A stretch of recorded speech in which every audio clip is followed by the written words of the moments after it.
नमस्कार शेतकरी संवाद समाधान मुंडे यूट्यूब चॅनलला प्रथम भेट दिलो तर मी तुमचा आभार मानतो। आज आपण सीताफळ छाटणीसाठी या बागेमध्ये आलेलो आहे आणि सीताफळची छाटणी ही कशी केली जाते त्याबद्दल तुम्हाला थोडं मी ह्या व्हिडिओमध्ये दाखवून देणार आहे। ही जी बाग बघता ती पूर्ण हिरवी झालेली बाग आहे, म्हणजे पूर्ण अवकाळी पावसामध्ये वगैरे हिरवीगार फुटलेली बाग आहे।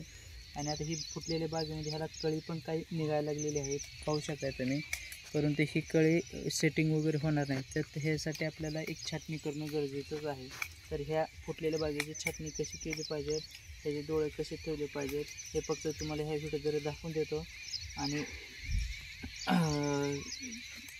ह्याच्यामधनं सेटिंग कशी होणार आहे हे तुम्ही पण पाहू शकता नंतर। आता मी तुम्हाला थोडी नॉर्मली छाटणी करून दाखवतो। तर ही जी हिरवी काडी आहे पाहू शकता, ह्याच्यामधनं आपण फक्त एक ही जी काडी आहे ती रिपेल काडी आहे। रिपेल काडी ह्याच्यापेक्षा ही सिस पेन्सिलची काडी, आणि सिस पेन्सिलपेक्षा अशी ही पेनाची काडी असते। अशा पद्धतीने काड्या जर ठेवल्या तुम्ही पेनाची काडी, तर तुमची सेटिंग वगैरे चांगली योग्य प्रकार होऊ शकते। तर आता आपण ह्याच्यामध्ये छाटणी तुम्हाला करून दाखवतो। तर ही हिरवी झालेली असल्यामुळं आपण एक एक डोळा तर ठेवणं ह्याला गरजेचं आहे, आणि त्या पद्धतीने आपण डोळा ठेवायचा आहे।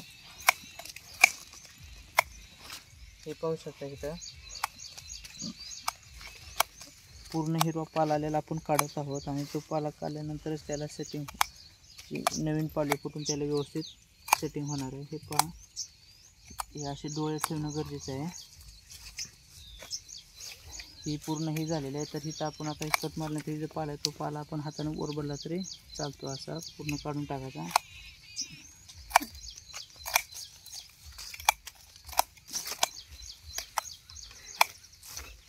कशा पद्धतीने झालेलं आहे ते पूर्ण असे लहान डोळे हे जे पाहू शकता, हे कशा पद्धतीने डोळे पण लहान ठेवून व्यवस्थित असे योग्य प्रकारे आपण छाटणी केलेली आहे। हे पूर्ण छाटणी पाहू शकताय।